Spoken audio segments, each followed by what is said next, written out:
Well, thank you for holding this event. I wanted to contribute to today's podcast uh, with a couple of observations about the Polytechnic uprising of November 1973. I was an active member of the Hellenic Liberation Movement of PAC, the local organization in Toronto during the time of the uprising in Athens, and of course we followed with growing excitement uh, the emergence of the student movement, which was the first serious uh, and sort of continuous effort to overturn or to challenge dictatorship, and ultimately Polytechnic, it became explicitly a political protest against the regime as such. Um, we, of course, observed from afar uh, and were shocked by the outcome when the tank rolled in to expel the students after 3 days of what effectively was a celebration of freedom. Um, for 6 years, the country had been under martial law for most of the time.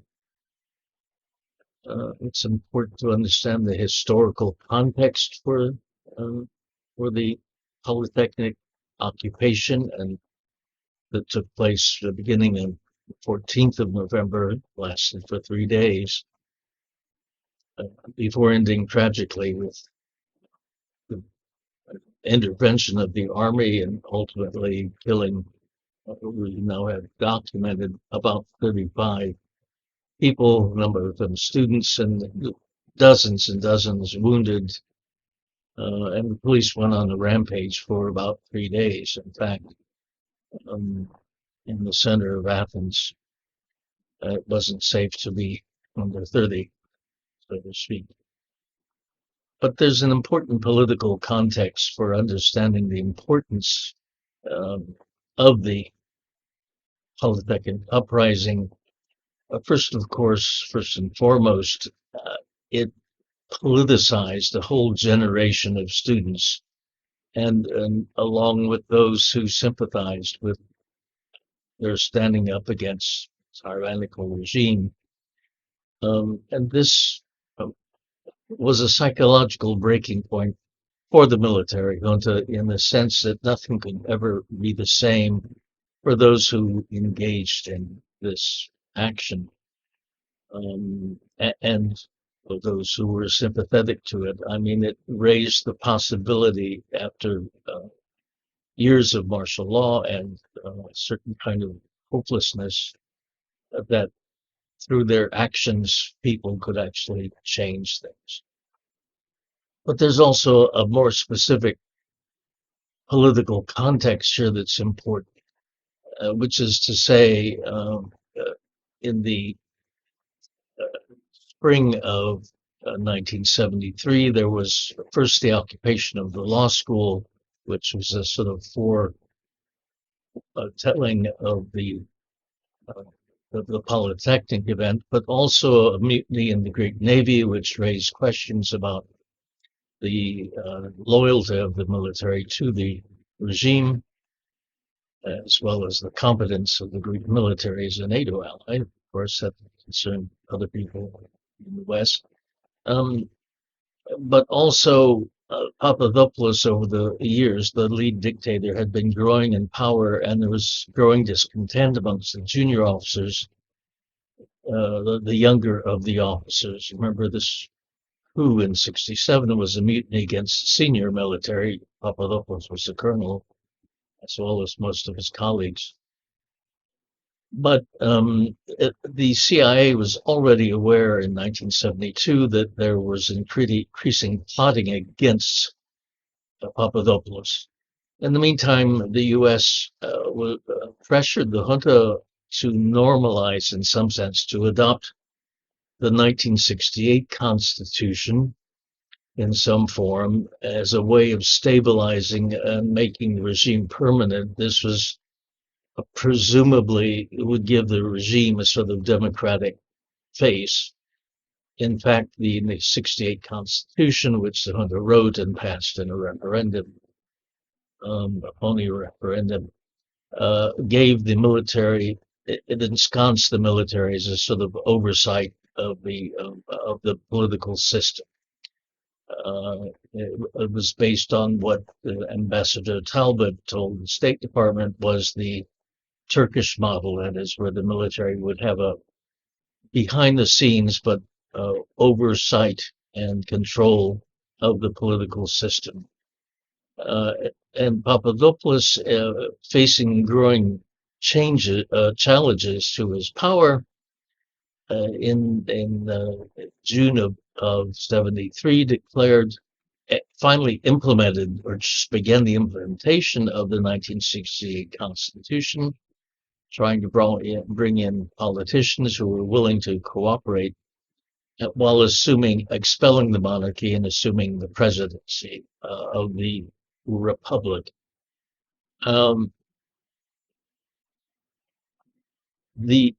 This realized some of the worst fears of resistance forces, such as those who were organized around Andreas Papandreou, but others as well.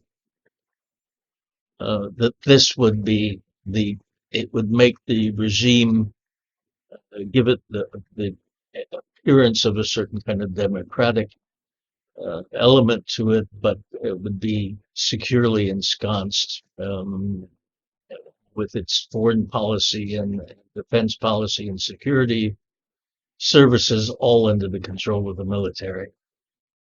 So it was a kind of fraud meant to normalize the regime and the prospect of this becoming a long-term sort of Franco dictatorship.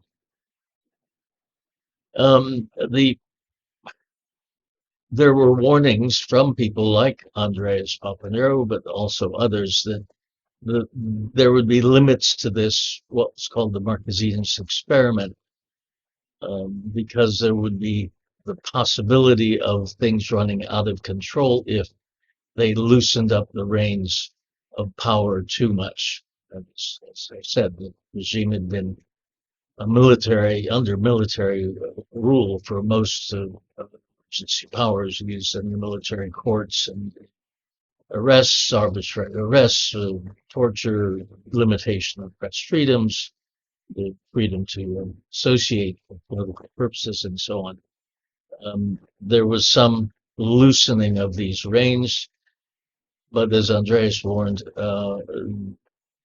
it was risky in the sense that things could run out of their control, and that's exactly what happened with the Polytechnic, where the students from not just the Polytechnic, but from all over the nearby universities, including Piraeus and so on, gathered, as well as sympathetic ordinary citizens gathered outside the Polytechnic to support the students and so on. The result was that the Marquesines experiment was discredited. That is,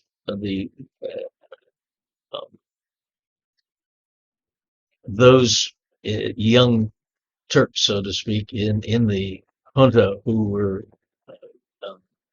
unhappy about this loosening of reins and also putting Papadopoulos in the position of president and enhancing his power, in some sense, used the Polytechnic to created the conditions of chaos that enabled them to carry out plots they had been making for the last year or so, led by the head of the Greek military police, Ioannidis, who was really the dark heart of the junta.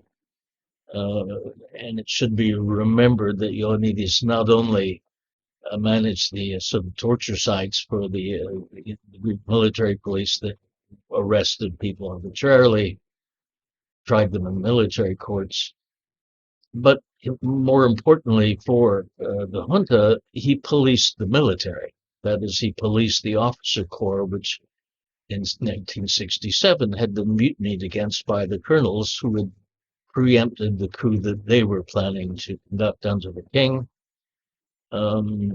So this was really the dark heart of the regime, and in the aftermath of the crushing of the Polytechnic protests, everyone knew that the time was limited, for that nothing could be the same again. And a year later, of course, Ioannidis, the man behind the scenes in the new regime that had overturned Papadopoulos, that turned him 5 days after the Polytechnic was crushed, engaged in bizarre and criminal act of overthrowing in a coup the president of Cyprus, Archbishop Makarios, provoking a Turkish invasion, because the point of the coup against Makarios was to unite Cyprus with Greece, which would have been unacceptable to the Turks. There was an invasion. The military in Greece was unprepared to engage in any kind of war. The government lost, the junta lost the confidence of the services, of the military services, and then the civilian regime was called in under Karamanlis to transition the country, the kind of velvet revolution, to democratic regime. That was a sequence of events that really had its leanings with the Polytechnic uprising and the horrific crushing of that protest movement in 1973. Thank you. I wanted to give you some sense of the historical context here. I hope that was useful. Thank you very much.